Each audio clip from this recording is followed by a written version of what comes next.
সর্বভারতীয় তৃণমূল কংগ্রেস একটা সুসংগঠিত দল, ফলে এর অভ্যন্তরীণ কিছু পদক্ষেপ তো থাকেই।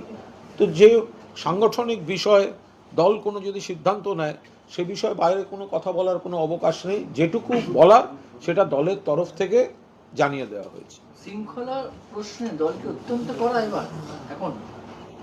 দেখুন, নিশ্চিতভাবে যে কোনো দল তারা নেতা কর্মী সদস্য সমর্থক কর্মী তাদেরকে সকলকে একসঙ্গে নিয়ে চলেন এবং এক সুরে বেঁধে সর্বভারতীয় তৃণমূল কংগ্রেস তারা একটি ঐক্যবদ্ধ পরিবার।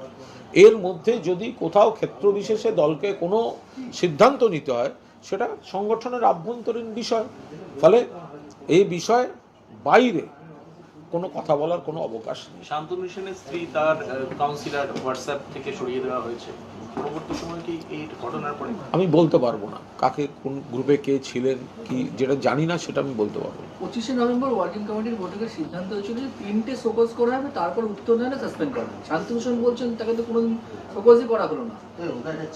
এটা আমি খুব বিস্তারিত কিছু বলতেই পারবো না। আমি শুধু এইটুকু জানি দল নির্দিষ্ট ফোরামে কোনো সিদ্ধান্ত নিয়েছে এবং সেই সিদ্ধান্ত জনসমক্ষে জানিয়ে দেওয়া হয়েছে দলের পক্ষ থেকে। ফলে সেই জায়গায় দাঁড়িয়ে দলের অভ্যন্তরীণ আলোচনা বা অভ্যন্তরীণ প্রক্রিয়া সম্পর্কে কোনো আলোচনা বাইরে করা সম্ভব নয়।